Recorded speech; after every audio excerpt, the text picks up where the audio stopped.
तो कैसे हैं? मजा में है ना? So welcome to all of you this incredible सा प्लेटफॉर्म जिसका नाम है पटना स्टडी सेंटर। जुनून है आपको भी दम बोर्ड में पास करवा देंगे। क्रैश कोर्स के साथ जुड़े हुए रहे, मस्ती के साथ दम पढ़ाई करते रहे, टेंशन नहीं लेने का, ठीक ना? बस पढ़ाई करते रहे, हो जाएगा सब कुछ हो जाएगा, हमको पता है, समझा? क्योंकि मेहनत करे हुए होगा, क्योंकि वो तुम कहावत सुने हो ना, चीटी वाला सुने हो ना, बस वही काम करना है, ठीक ना? कैसे था उसका, क्या था कहावत कि पहाड़ पे चढ़ती है गिरती है, वही तो था ना कहावत कि क्या कहावत था यार, याद नहीं आ रहा है क्या कहावत था।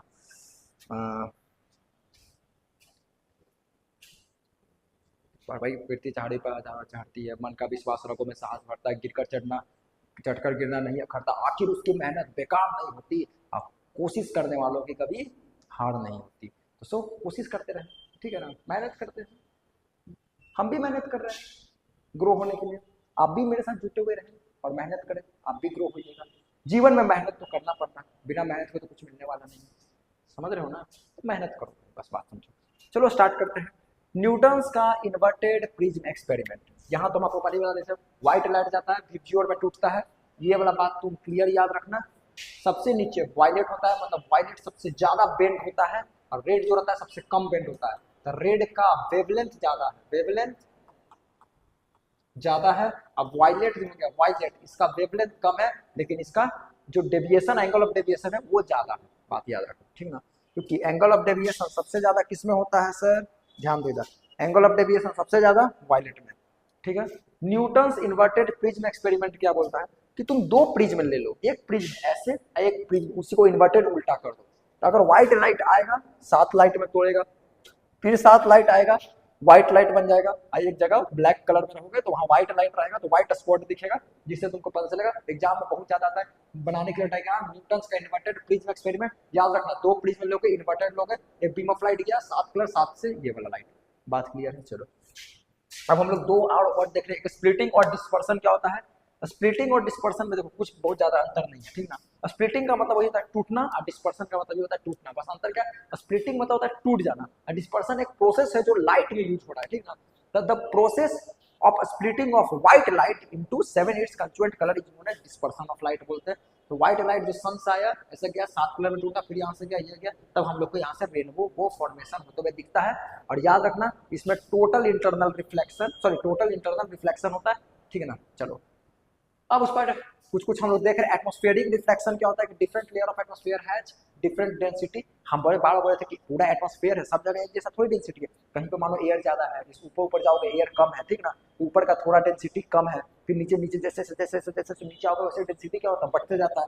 तो लेयर्स क्लोज टू अर्थ, जो अर्थ के क्लोज लेयर है उसका ज्यादा डेंसिटी होता है, नीचे ज्यादा डेंसिटी ऊपर कम डेंसिटी है। अपेरेंट पोजीशन का मतलब है कि जो हम लोग को लगता है कि नहीं भाई सूरज यहाँ पर है, वहां पे सूरज नहीं होता है, ठीक ना? सूरज थोड़ा उसके आगे पीछे होता है, ठीक ना? और एडवांस सनराइज, ये सब याद रखना। तो पूछेगा व्हाट आर द एप्लीकेशन, क्या एप्लीकेशन है एटमॉस्फेरिक रिफ्लेक्शन का? तो पहला हो गया अपेरेंट पोजीशन ऑफ स्टार हो गया, दूसरा हो गया advance sunrise and delay sunset. बहुत जल्दी सूरज, बट थोड़ा सूरज जो जिस टाइम पे अगर दिखा रहा है उससे थोड़ा 2 मिनट पहले उग जाते हैं, 2 मिनट ज्यादा समय उनको लगता है डिले होने में, मतलब सॉरी सनसेट होने में, मतलब 2 मिनट ज्यादा लगता है। अपेरेंट हम क्या बोले थे कि जैसे तुमको लग रहा स्टार यहाँ है तो थोड़ा सा स्टार नीचे रहता है, ठीक ना? हमको इधर से देख रहे तो लग रहा है स्टार यहाँ है, लेकिन उसका एक्चुअली स्टार थोड़ा सा पोजीशन नीचे होता है, समझो। अब यही बात यहाँ पे हम लोग देख रहे हो, समझ रहे हैं ध्यान से। ये देखिए इस हॉरिजन पे तुम खड़ा हो, ठीक है? तुम यहाँ ना आंख यहाँ से बिल्कुल सीधा देख रहा है, तो हम लोग का आंख बिल्कुल ऐसे सीधा देखेगा, ये यहाँ पे क्या है? सूरज है। लेकिन ये तो मानो लाइट तुमको थोड़ा थोड़ा थोड़ा थोड़ा थोड़ा रेयर से डेंसर में आ रहा है, तो थोड़ा थोड़ा नॉर्मल की तरफ घूमते जाएगा, घूमते जाएगा, घूमते घूमते घूमते घूमते आएगा, एक्चुअली में थोड़ा सा नीचे होता है। तो ये तुम याद रखना। अपेरेंट पोजीशन हमको लगता है, जिसको हम प्रिसाइड पोजीशन बोलते हैं, वो थोड़ा सा ऊपर लगता है।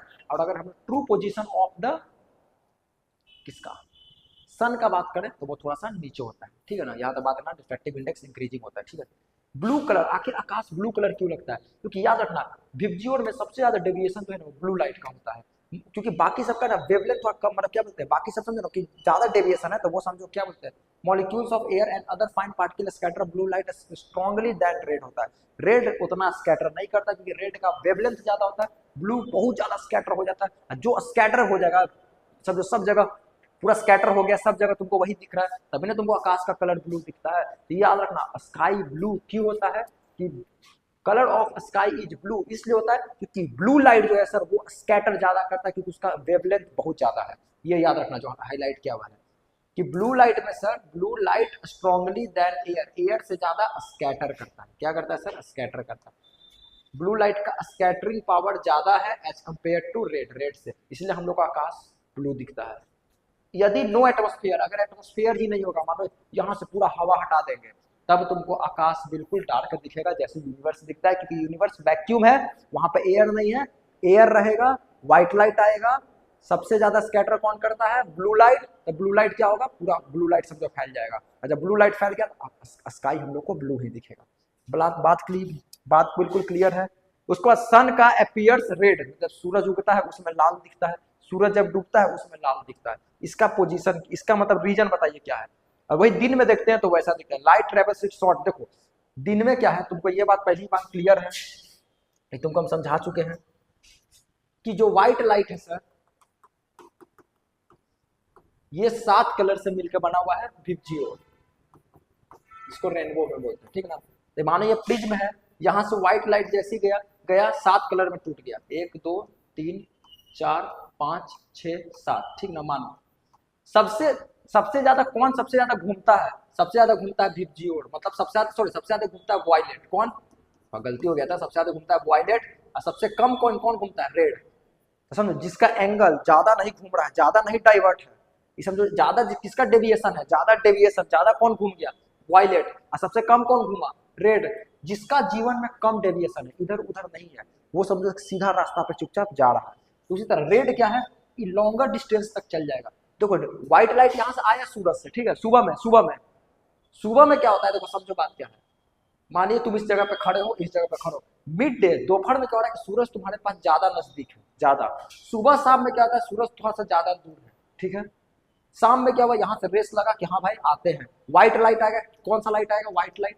और व्हाइट लाइट 7 कलर से मिलकर बना हुआ है। मानो आया, टूटा ही नहीं, टूटने का मौका ही नहीं मिला, बहुत जल्दी आ गया। हमको सूरज दोपहर में व्हाइट लग रहा है, कैसा लग रहा है? व्हाइट जैसा, या थोड़ा थोड़ा येलो जैसा भी लगता है, लेकिन ज्यादा समझो व्हाइट जैसा लग रहा है।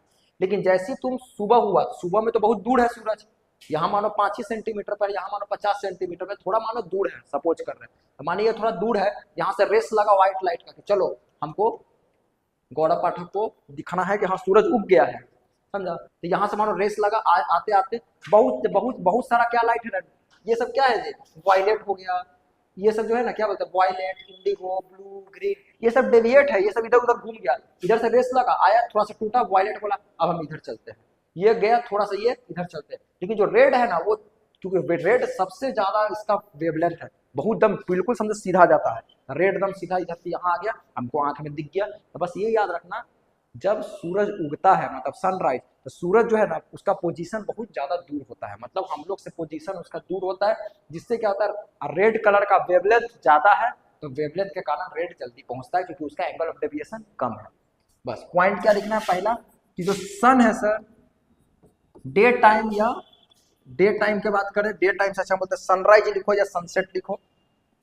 सनराइज हो गया सर या सनसेट हो गया, इस टाइम जो सन है सर इसका पोजीशन मैक्सिमम होता है, बहुत ज्यादा है, मानिए थोड़ा दूर पर है, जिससे क्या हुआ सर? जो व्हाइट लाइट आया, ठीक है ना, तो व्हाइट लाइट क्या किया? व्हाइट लाइट यहाँ से मानो आया, जिससे क्या हुआ सर? व्हाइट लाइट मतलब white light consist of 7 colour, 7 colour से मिलकर बना विबजियोर।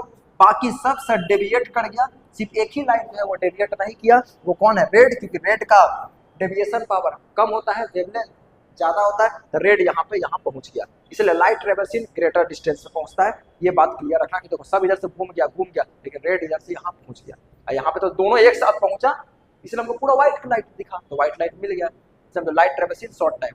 डेंजर और स्टॉप में हम लोग रेड ही क्यों यूज करते हैं? क्योंकि रेड का ज्यादा दूर तक है, जिससे क्या होगा? फॉग में भी हमको वो दिख जाएगा, और स्कैटर कम होता है, ज्यादा नहीं होता है, अब visual from the large distance होता है। चलो यहाँ पर आपका ये भी चैप्टर समाप्त हो गया। अब मिलते हैं हम तीसरा चैप्टर इलेक्ट्रिसिटी नेक्स्ट वीडियो।